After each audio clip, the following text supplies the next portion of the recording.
Bienvenidos hermanos, qué bendición que podamos estar otro domingo más buscando la presencia del Señor. Y quiero que puedan buscar en sus Biblias el libro de Lucas, en el capítulo 24. Y vamos a leer una de las escenas que para mí, particularmente, una de las que más me gusta de los últimos días de Jesús. Después de que Él resucita, hay una escena que es muy particular, que solamente la relata el libro de Lucas, que es el camino hacia Emaús. Y en esta escena vemos que dos personajes, seguidores de Jesús, no se define si fueron apóstoles o no, pero eran parte del grupo que acompañaba constantemente a Jesús. Hay que entender que no solamente seguían a Jesús 12, sino que había un grupo mucho más grande, entre ellos muchas mujeres. Eso lo dice el libro de Lucas capítulo 8. Pero dentro de este grupo estaban estos dos personajes. Y estos dos personajes venían conversando sobre lo sucedido. Y camino hacia este lugar se encuentran con este personaje característico que no pudieron descubrir hasta el final quién era. Nosotros sabemos ya por la historia que es Jesús. Y desde el versículo 28 en adelante del capítulo 24 dice de la siguiente manera: llegaron a la aldea donde iban, y él hizo como que iba más lejos.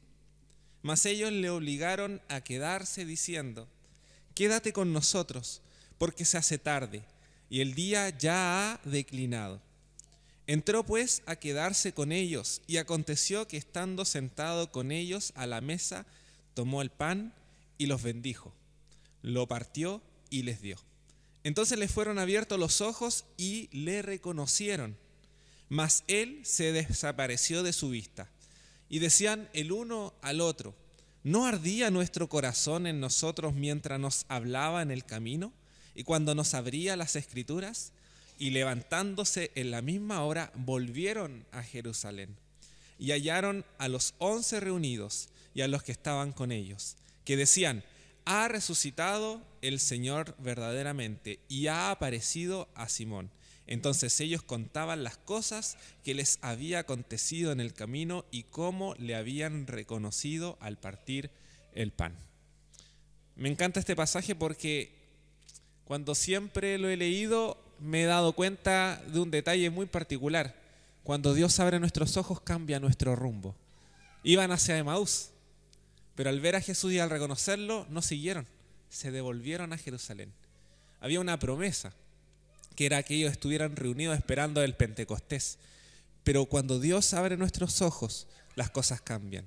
Mi oración por ti, hermano, es que hoy día Dios abra tus ojos, de que hoy día Dios te haga ver algo que no habías visto antes y que puedas cambiar el rumbo de la vida, del propósito que hay en ti. Oremos al Señor. Padre del cielo, gracias. Gracias, Señor, por este día. Gracias, Dios, por tu iglesia. Gracias por mis hermanos, Dios, porque nos has reunido con el propósito de alabarte, de bendecirte y de ser enseñados por ti. Gracias, Dios, por este tiempo. Gracias, Dios, por este espacio, porque nos da, Señor, el privilegio de poder estar en tu presencia y de poder levantar y darte salmos, Señor, de alabanza y de adoración. Gracias, Dios, porque tú abres nuestros ojos, porque nos permites verte como no te veíamos. Y yo sé que hoy día tienes algo especial para nosotros, que hoy día tienes una palabra, Dios, que nos anime, que cambie el rumbo de nuestras vidas, Dios. Por eso, Espíritu Santo, muévete con libertad en nosotros. Espíritu Santo, obra y ministra en nuestros corazones. Te pedimos, Espíritu Santo, que hagas como tú has planificado y no como nosotros planificamos, Señor. Que tú, Señor, tomes el control de todo. Queremos bendecirte y alabarte. Queremos hacerlo en plena libertad, porque donde está el Espíritu de Dios, ahí hay libertad. Señor, queremos que esa libertad se manifieste en nuestras vidas y podamos disfrutar de tu presencia, de la comunión contigo en este día especial. Gracias, Señor. Te bendecimos, Dios, te adoramos, te exaltamos, Dios, y tú eres digno de toda la alabanza y la adoración de tu pueblo. Este pueblo hoy te alaba y te adora. Gracias, Señor. En el nombre de tu Hijo amado Jesús. Amén.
salvación me ha regalado. Hoy hay gozo en mi corazón, con mi canto te alabaré, te alabaré, te glorificaré, te alabaré, mi buen Jesús. En todo tiempo te alabaré, te glorificaré, te alabaré, mi buen Jesús.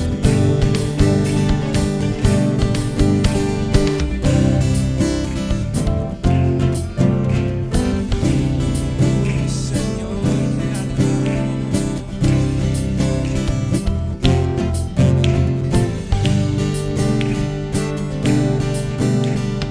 En todo tiempo te alabaré, en todo tiempo te adoraré, te alabaré, te glorificaré, te alabaré, mi buen Jesús. En todo tiempo te alabaré, te glorificaré, te alabaré, mi buen Jesús. En todo tiempo te alabaré, yo te alabaré, te glorificaré, te alabaré, mi buen Jesús. Aleluya, te alabamos, Señor. Te bendecimos, Padre Celestial. Oh, gracias, Dios. Tú eres nuestro deseo.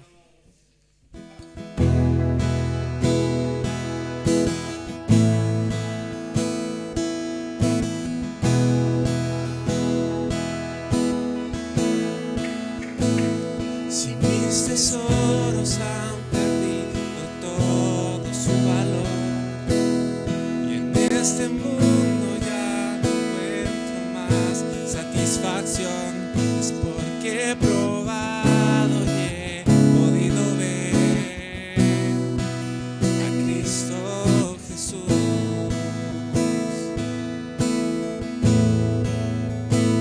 Si todo es nada comparado a lo que hay en ti, lo que estimaba ya no es importante para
Señor. Tú eres suficiente, Dios, y no necesitamos nada más. Oh, Dios.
Gracias, Señor, te damos por este momento de adoración.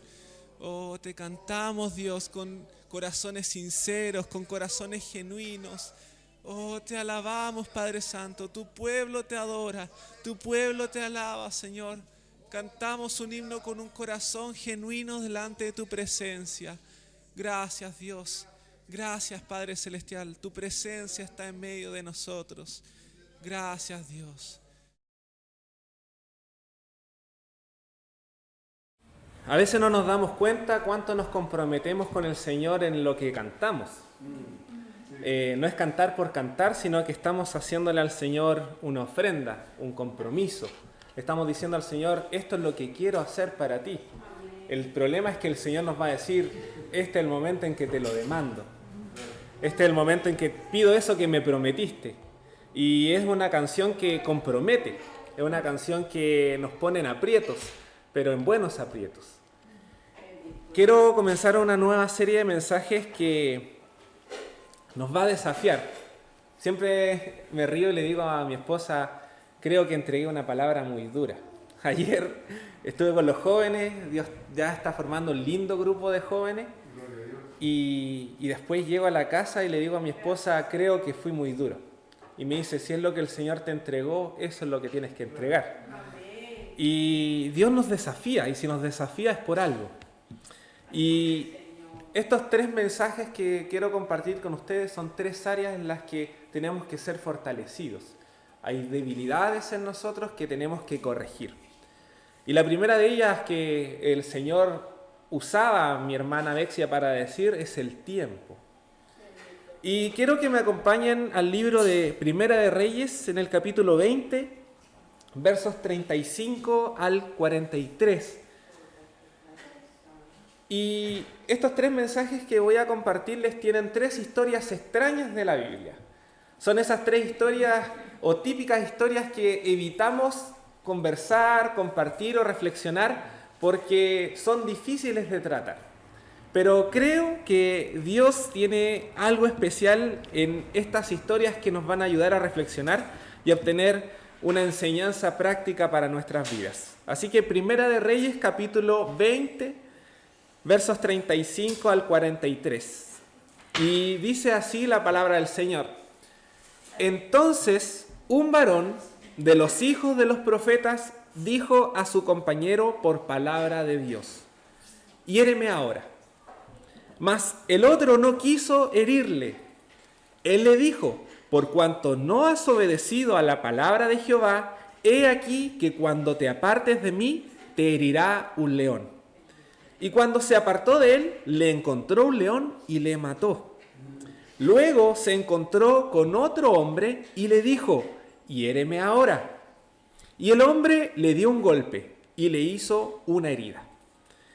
El profeta se fue y se puso delante del rey en el camino y se disfrazó, poniéndose una venda sobre los ojos. Y cuando el rey pasaba, él dio voces al rey y dijo, tu siervo salió en medio de la batalla y he aquí que se me acercó un soldado y me trajo un hombre diciéndome, guarda a este hombre. Y si llegare a huir, tu vida será por la suya o pagarás un talento de plata. Y mientras tu siervo estaba ocupado en una y en otra cosa, el hombre desapareció. Entonces el rey de Israel le dijo, esa será tu sentencia, tú la has pronunciado. Pero él se quitó de pronto la venda de sobre sus ojos, y el rey de Israel conoció que era de los profetas.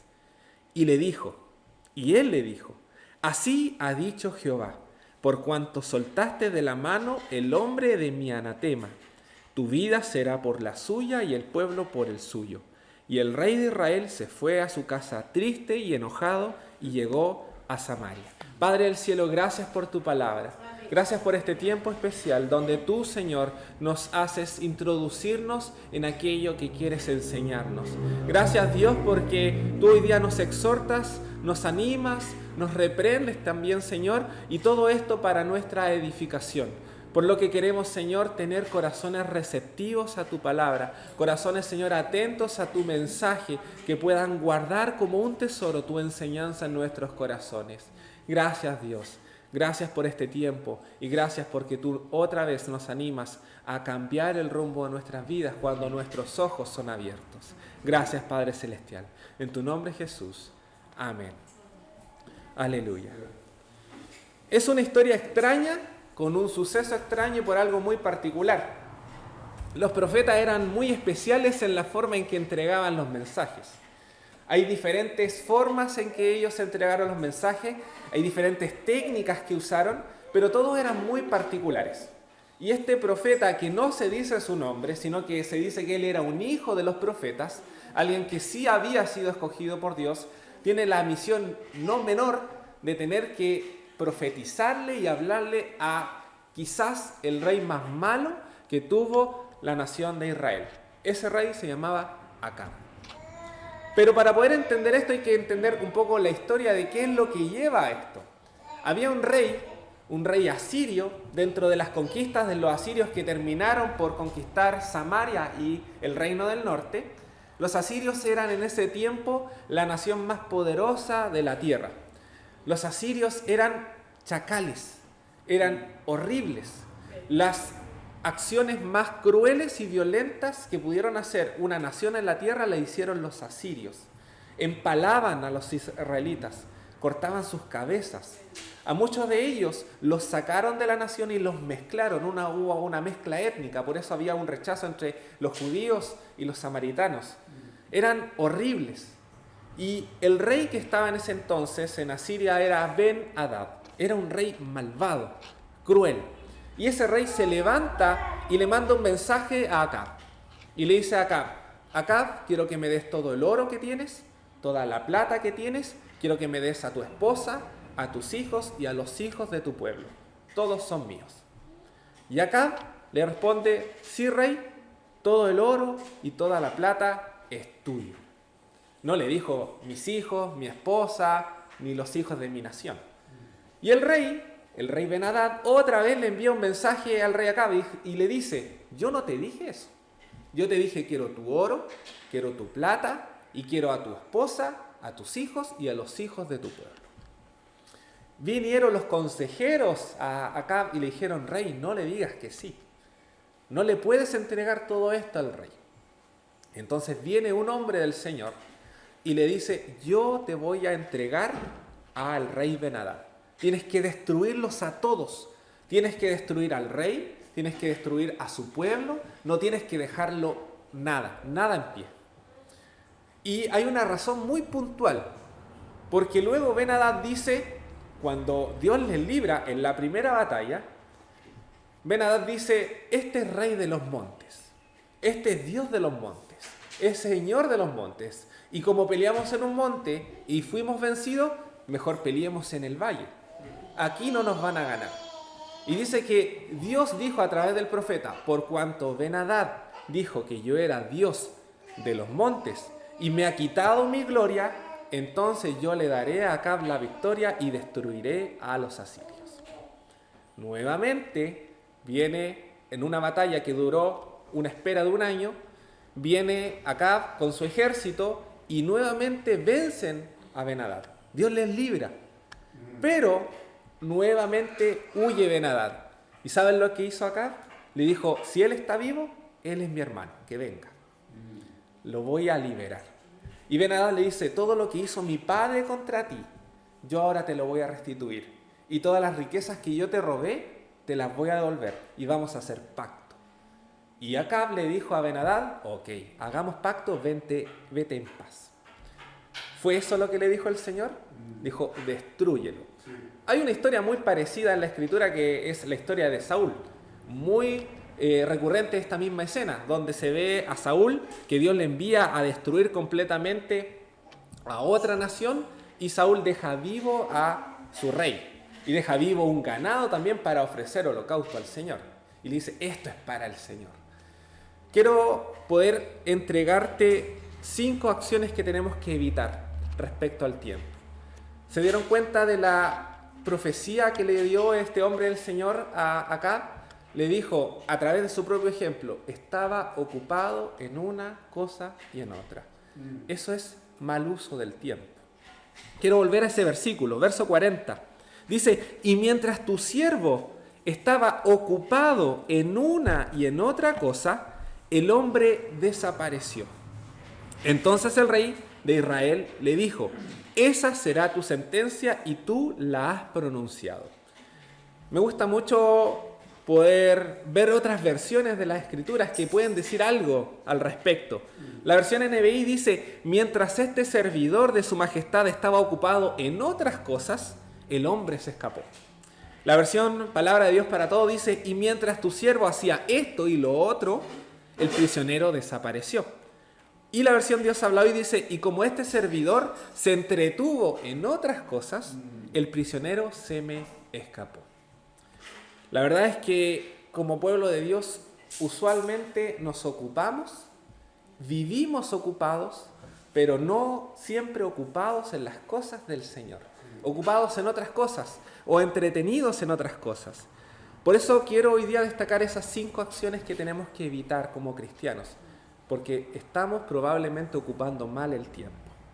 La primera lección es obediencia parcial es desobediencia. Amén. Sí. Si obedecemos en algo, pero no en todo, realmente estamos desobedeciendo al Señor. El versículo 13 de este mismo capítulo dice, y he aquí, un profeta vino a Acab, rey de Israel, y le dijo, así ha dicho Jehová, ¿has visto esta gran multitud? He aquí, yo te la entregaré hoy en tu mano para que conozcas que yo soy Jehová. El Señor le dijo, yo te daré la victoria, pero tienes que destruir a esta nación. Yo haré que venzas, pero tienes que aniquilarlos. El triunfo del Señor se garantizaría en solo un día. En un día Dios libraría a toda la nación del norte. No lo merecía Acab. Acab había sido cruel. Acab había sido idólatra. Acab había instituido un sistema religioso en Israel idólatra. Y para peor, Acab había instituido un sistema tan idolátrico que a la vez también iba en contra del sistema impuesto en Israel. Recordemos que Jeroboam inició el culto a los dioses becerros. Él puso 2 dioses becerros. Y esos 2 dioses, que estaban en 2 ciudades a los extremos de Israel, eran el sistema religioso principal de Israel. En Israel no hubo ningún rey bueno, ninguno. Solamente en Israel hubieron algunos, y eran muy pocos, alrededor de 12, de 24 o 25. Pero en Israel no hubo ni un rey bueno, y el sistema religioso de Israel era la adoración de los becerros. Pero luego viene Acab y instituyó un sistema religioso adicional que todavía Israel no tenía, que era la adoración a los Baales.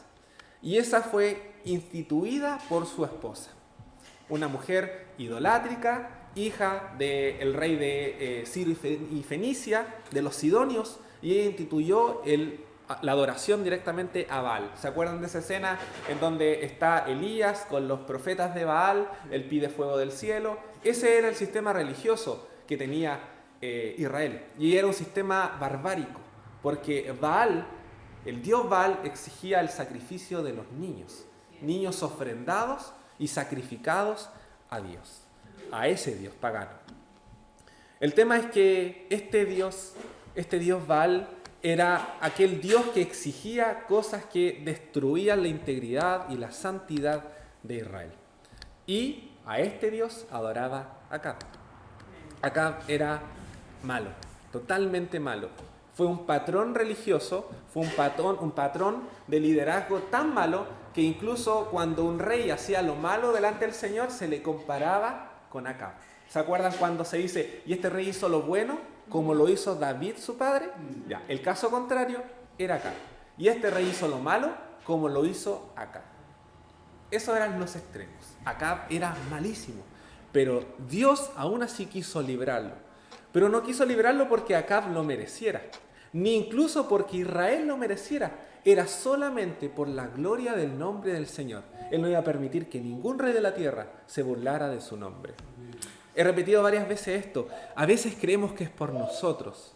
A veces creemos que es para nosotros. Pero todo se trata de la gloria de Dios. He dado muchas veces este ejemplo. Cuando leemos el Salmo 23, creemos que se trata de nosotros. Que el Señor es nuestro pastor para nosotros. Que nada nos faltará porque tiene cuidado pensando en nosotros. Y si bien es cierto, Dios es bueno y Dios es misericordioso, dice que todo es para la gloria de su nombre. Si Dios hace lo que hace, es para que Él sea glorificado. Si Dios es bueno contigo, es porque Él es bueno para que sea glorificado. Si Dios te libra, es porque para que su nombre sea glorificado en medio de tu lugar, en medio de tu trabajo, en medio de la sociedad que te rodea. Es para la gloria de su nombre. Y aquí vemos a Dios librando a Israel para que su nombre sea glorificado. Para que no tan solo Israel conociera que Él era poderoso, sino que también Asiria reconociera que Dios era poderoso. Luego de la muerte de Ben-Hadad, se levanta otro rey que fue puesto por el profeta Eliseo. Ese rey se llamaba Asa. Y este hombre, levantado por Dios, puesto por Dios, no reconoció a Dios. Es importante que definamos que obediencia parcial es desobediencia. Versos 20 y 21 de este capítulo. Y mató cada uno al que venía contra él. Y huyeron los sirios, y siguieron los de Israel. Y este rey, Ben-Hadad, se escapó en un caballo con alguna gente de caballería. Y salió el rey de Israel, e hirió la gente de a caballo y los carros, y deshizo a los sirios, causándoles gran estrago. Hay un triunfo, pero un triunfo parcial, porque luego de esto vemos al rey Ben-Hadad huyendo. Esto nos da un ejemplo práctico en nuestras vidas. La tolerancia a las pequeñas cosas, a esas pequeñas cosas que son importantes realmente, se volverán en gigantes que después no vamos a poder batir. Las pequeñas desobediencias y las rebeliones que permitimos durante nuestras vidas se van a transformar en malos hábitos.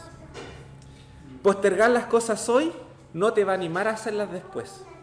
Si dices voy a leer después, voy a orar después. A mí me ha pasado muchas veces. Yo he tenido que cambiar mi hábito de oración porque antes tenía la mala práctica de decir Señor al final del día oro.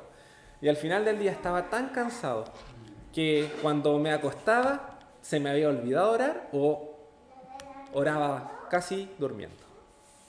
Le tendemos a dar al Señor lo que nos sobra de tiempo. Y la verdad es que Dios nos exige todo, pero Dios no es invasivo con el tiempo. Dios te pide lo suficiente. Y no le damos lo suficiente al Señor. Tendemos a postergar las cosas. Entre más postergamos ser obedientes a Dios, menos deseo vamos a tener por cumplir su voluntad. La obstinación es el origen de la rebelión. Y el desinterés por lo santo nos lleva después a la apatía. A la apatía por lo que Dios exige. Así que recuerda, primera cosa, obediencia parcial es desobediencia. Segundo, evitemos ser ladrones de gloria. Acab se concentró en su propia gloria, en lograr el pasar de ser el oprimido a ser el opresor. Pasar a ser el que iba a ser destruido a ser el destructor. Él era el que estaba con miedo y ahora puede decir que venga a mí, que el rey se presente delante de mí, yo lo voy a perdonar. Ahora él va a ser mi tributo, no yo de él. Acab estaba concentrado en su propia gloria, estaba concentrado en su propio beneficio. Acab se terminó transformando en un ladrón de la gloria. Verso 23 al 25. Y los siervos del rey de Siria le dijeron, sus dioses son dioses de los montes. Por eso nos han vencido. Mas si peleamos con ellos en la llanura, se verá si no les vencemos. Haz pues así, Saca a los reyes cada uno de su puesto y pon capitanes en lugar de ellos. Y tú fórmate otro ejército como el ejército que perdiste, caballo por caballo y carro por carro. Luego pelearemos con ellos en campo raso y veremos si no los vencemos. Y él les dio oído y lo hizo así. Verso 28. Vino entonces el varón de Dios al rey de Israel y le habló diciendo: así dijo Jehová. Por cuanto los sirios han dicho, Jehová es Dios de los montes y no Dios de los valles, yo entregaré toda esta gran multitud en tu mano para que conozcáis que yo soy Jehová. Dios iba a levantar su nombre. Dios iba a buscar su gloria. Ahora la pregunta es, ¿de quién es la gloria de todo lo que hacemos? ¿Te has preguntado eso? Todo lo que haces, ¿para quién es la gloria? ¿Para ti? ¿Para sentirte bien? ¿Para alcanzar tu beneplácito? ¿Tu satisfacción? Muchas veces nos esforzamos tanto por tantas cosas tan banales, tantas cosas que no merecen tanto esfuerzo y después le decimos, Señor, ayúdame porque no lo logro. Y el Señor nunca te manda a hacerlo. El Salmo 115, verso 1, dice, no a nosotros, oh Jehová, no a nosotros, sino a tu nombre da gloria, por tu misericordia, por tu verdad. 1 Corintios 10, 31 dice, si pues coméis, o bebéis, o hacéis otra cosa, llamémosle esto, hagáis cualquier cosa, cualquiera sea, hacedlo todo para la gloria de Dios. Amén. Y Colosenses, el libro que estudiábamos el mes pasado, ¿se acuerdan? Capítulo 3, versos 23 y 24. Y todo lo que hagan, háganlo de corazón como para el Señor y no para los hombres, no para mí mismo, sabiendo que del Señor recibiréis la recompensa de la herencia, porque a Cristo el Señor servís. No te sirves a ti. No sirves a tus proyectos, no sirves a tus planes, sirves al nombre y a la gloria del Señor. Al desobedecer a Acab, al perseguir a Ben-Hadad y no matarlo, no solo no honró al Señor, sino que buscó su propia gloria, robarse la gloria del Señor. Cuando nos ocupamos en otras cosas, cuando ocupamos el tiempo en cosas que Dios no nos ha enviado a hacer, buscamos nuestra propia gloria, buscamos nuestro propio reconocimiento, buscamos que la gente hable de nosotros y no del Señor. Un versículo que siempre he repetido, Mateo 5, 16, dice que al ver nuestras buenas obras glorifiquen a el Padre, no a mí. No que digan, ¡oh, qué bueno el hermano! ¡Oh, qué distinto el hermano! Digan, qué distinto es él en el Señor. O cuánto ha cambiado él. Ayer les decía a los chiquillos que vean a Cristo en ustedes. Que cuando sus padres los vean, vean cuánto este niño, cuánto este joven se parece a Cristo. Hace 2 semanas hablaba con alguien y él me decía, yo le digo que vaya a la iglesia. Yo le digo que él sea distinto. Yo le digo que él sea como Jesús. Y yo le dije, ¿y él lo ve en usted? ¿Él ve que usted sea como Jesús? No le podemos exigir a nuestros niños que sean como Jesús si no lo ven en nosotros. Y es súper fácil, no me mires a mí, mira a Cristo.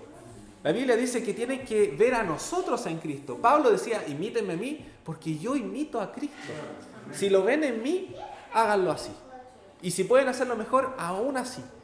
Pero tienen que ver a Jesús en mí. Nuestra regla de medida es Cristo, no lo mejor de mí. Esa es nuestra forma de vivir. Así que tengamos cuidado. Cuando nos ocupamos en otras cosas, nos empezamos a centrar en nosotros mismos, en nuestros propósitos, en nuestros sueños, pero obligamos a Dios a alinearse a nuestros propósitos y a nuestros sueños. Tengamos cuidado con lo que buscamos y lo que deseamos. Tercer problema o tercera cosa que debemos evitar: cohabitar con el pecado trae ruina. En el verso 34, y le dijo Ben-Hadad: las ciudades que mi padre tomó al tuyo, yo las restituiré, y haz plazas en Damasco para ti, como mi padre las hizo en Samaria. Y yo, dijo Acab, te dejaré partir con este pacto. E hizo pues pacto con él y le dejó ir. A veces pactamos con tantas cosas que Dios nos ha pedido que destruyamos. Pactamos tan minuciosamente con el pecado. Ayer en un ejercicio que hacía con los jóvenes, les decía que categorizáramos pecado. Que pusieran un pecado por sobre otro. ¿Cuál era más fuerte? Y tendían a categorizarlo como todos pensamos. Y se nos olvida que pecado para Dios es pecado. Ayer les decía y les sorprendía. Cuando ustedes dicen tonto es equivalente a que ustedes mataran a alguien. Y me decían, yo le digo tonto a alguien de buena onda. Le digo tonto a alguien porque lo quiero. Bueno, decir tonto para Dios es equivalente a asesinar. Porque pecado para Dios es pecado. No tiene apellido, no tiene color, no es blanco, ni negro, ni gris. Pecado es pecado. Y Dios no tolera el pecado. Pero nosotros hemos tomado la mala práctica de hacerlo. De tolerar el pecado. Las cosas pequeñas, las cosas que no hieren a nadie, las cosas que pasan superficialmente o las cosas que Dios nos va a perdonar. Porque nos ama tanto que Dios perdona todo. Y sí, cuando hay un corazón arrepentido. Cuando hay un corazón que cambia. Acab logró su cometido. Recibió la gloria del rey de Asiria, la gloria del pueblo, la gloria que le reconocía. Los pecados que toleramos se vuelven hábitos. Los pecados que toleramos en nosotros los tendemos a tolerar en los demás. Y los enemigos que dejamos cohabitar con nosotros terminarán siendo nuestra ruina. Números 35, verso 55 dice: y si no echareis a los moradores del país de delante de vosotros, sucederá que los que dejareis de ellos serán como aguijones en vuestros ojos y por espinas en vuestros costados, y os afligirán en la tierra en que vosotros habitáis. Suena radical y suena cruel. Imagínate a Dios diciendo, mátalos a todos. Esas personas, esos moradores de Canaán, iban a hacer destrucción para Israel porque los iban a llevar a la idolatría y a las mismas prácticas que ellos hacían. Prácticas idolátricas, de sacrificio, de destrucción y de dolor. Y eso quería evitarlo. Ellos están absolutamente corrompidos. Eran el equivalente al pecado que debía ser erradicado. ¿Sabes que esa mala decisión que cometió Israel hasta el día de hoy le pesa? El conflicto islámico, el conflicto con Palestina, el conflicto con las naciones que están alrededor, es culpa de no haber obedecido este pasaje. Josué lo avanzó, no lo terminó y descansaron. Y no completaron la misión. Cuando cohabitamos con el pecado, se vuelve parte de nosotros. Cuando le permitimos al pecado ocupar un pequeño espacio en nuestras vidas, se vuelve un hábito en nosotros. Al permitir que Ben-Hadad siguiera viviendo, trajo la destrucción definitiva a Samaria y luego a todo Israel. Cuando permitimos que viva con nosotros, entonces terminará destruyéndonos. Romanos 12:9 dice, el amor sea sin fingimiento, aborreced lo malo y seguid lo bueno. Tenemos que odiar lo que Dios odia. Tenemos que destruir aquello que Dios quiere que destruyamos. Colosenses 3:5-6 dice, haced morir lo terrenal en vosotros, fornicación, impureza, pasiones desordenadas, malos deseos y avaricia, que es idolatría. Cosas por las cuales la ira de Dios viene sobre los hijos de desobediencia. Por la desobediencia terminamos pecando. Cuarta lección o cuarta cosa que debemos evitar. Estar ocupado no quiere decir que estemos concentrados. Evitamos concentrarnos en el Señor. Hebreos 12:2 nos da una lección y dice que nuestros ojos tienen que estar puestos en Jesús, quien inicia y quien perfecciona la fe. Pero el problema de nuestros ojos es que son puestos usualmente en nuestros propios deseos y en nuestros propios proyectos.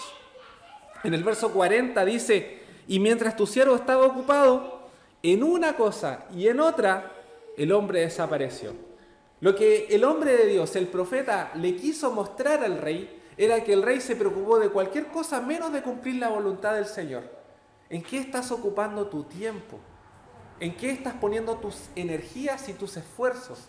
¿A qué le has dado tan interés que has dejado de hacer la voluntad del Señor? ¿Sabes qué? Cuando ocupamos nuestro tiempo en hacer algo que Dios no nos ha mandado a hacer, Dios termina por destruirlo. Así que todo el tiempo que vas a invertir en eso va a ser en vano. Vas a perder el tiempo, vas a perder recursos, vas a perder energías y te vas a terminar lastimando. Y para peor, vas a llegar roto delante del Señor pidiéndole que te ayude. Y Dios quiere evitarlo. Quiere evitar que ocupemos mal nuestro tiempo. Quiere evitar que ocupemos mal nuestra energía. Alineemos nuestros propósitos a los propósitos del Señor. Y Dios nos va a llevar por esa línea, por la línea correcta. Este versículo nos lleva a reflexionar en otras cosas, en cosas que tenemos que sacrificar delante del Señor. Me gusta mucho Romanos 12:1, que dice: así que, hermanos, os ruego por las misericordias de Dios que presentéis vuestros cuerpos en sacrificio vivo, santo y agradable a Dios, que es vuestro culto racional. Esa es la clase de culto que Él acepta, un sacrificio vivo. Y sacrificios vivos no son fáciles de lograr. Un animal que era puesto sobre el lugar del holocausto, si estaba vivo, iba a tender a arrancarse. Pero si se mantenía, se había quedado como dominado. Dios quiere sacrificios vivos que sean aquellos que se rindan, que no hagan resistencia, aquellos que digan: Señor, haz lo que tú quieras.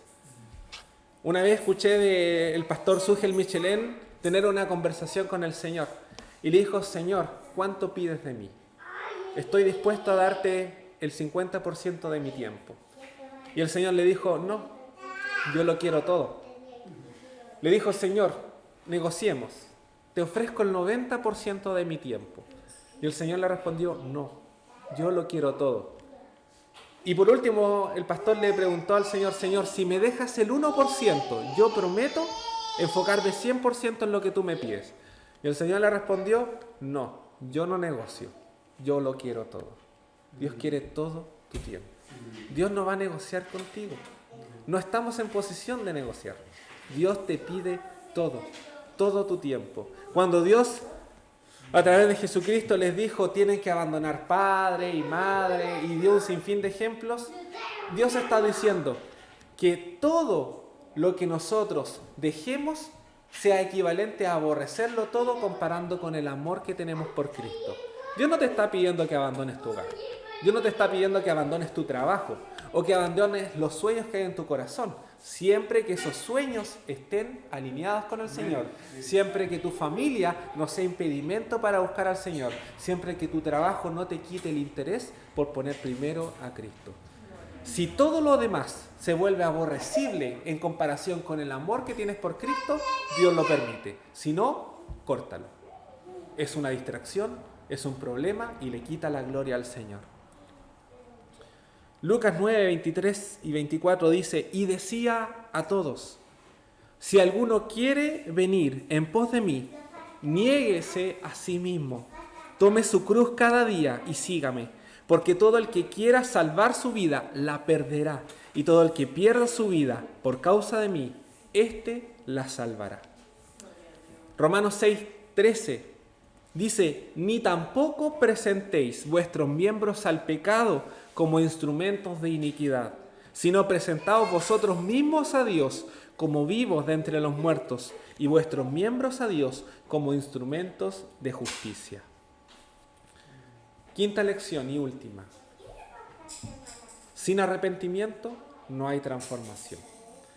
El verso 43 dice: y el rey de Israel se fue a su casa triste y enojado y llegó a Samaria. Esa fue la reacción del rey. Se entristeció, se enojó y se fue. Pero en ningún lugar dice que él se arrepintió. De hecho, este capítulo nos habla de lo que sigue después de él. ¿Y saben cuál es la historia que sigue? Acab y la viña de Nabot. El acto final que terminó por destruir el reinado de Acab, incluso de su esposa. Después de haber hecho lo que hizo con un corazón no arrepentido, Dios le dijo: no tan solo te voy a destruir, a ustedes se los van a comer los perros. Van a tener una muerte tan horrible que Israel se va a acordar de la abominación que ustedes significaron a la nación. Ese fue el resultado de Acab. Tuvo una muerte cruel en batalla, su esposa fue comida por los perros, porque no se arrepintió. Si no hay arrepentimiento, no hay transformación. Tienes dos formas de salir de aquí: triste y enojado o arrepentido. Y cuando hablamos de arrepentimiento no podemos dejar de acordarnos de la palabra en griego, que es metanoia. Y metanoia es cambiar de mente o cambiar de pensamiento. Pero los griegos usaban la palabra metanoia para referirse al cambio de rumbo en el camino. ¿Alguna vez han conducido o han ido por un camino y se han equivocado? ¿Y han retrocedido con el vehículo un poco para cambiarse al carril correcto? Eso para los griegos era metanoia. Es cambiar el rumbo equivocado. Es corregir el camino desviado. Dios quiere que haya una metanoia en ti. Que cambies el rumbo de tu vida. Que te des cuenta primero que estás yendo por el camino equivocado y empieces a ir por el camino correcto. Para eso Dios dice que primero tiene que haber una transformación en nuestra mente. Eso lo dice Romanos 12:2. Transformar el espíritu de nuestro entendimiento para que comprobemos cuál es la buena voluntad de Dios, agradable y perfecta. Nos cuenta el capítulo 21 el resultado que tiene acá. Pero además de ello, quiero preguntarte. Acab terminó por convertirse en un referente de lo malo. Ahora la pregunta es tú, ¿de qué eres referente?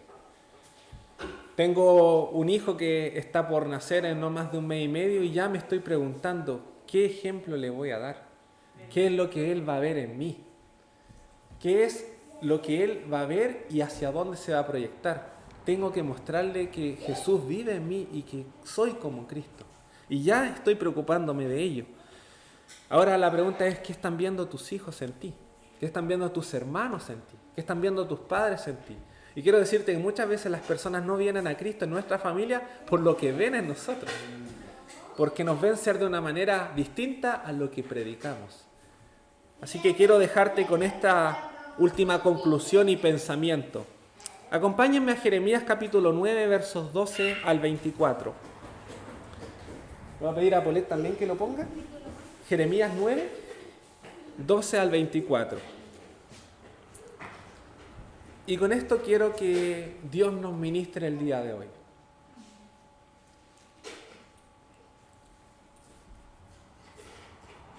Y dice, ustedes pueden seguirlo, pero quiero leerlo en la versión Dios habla hoy.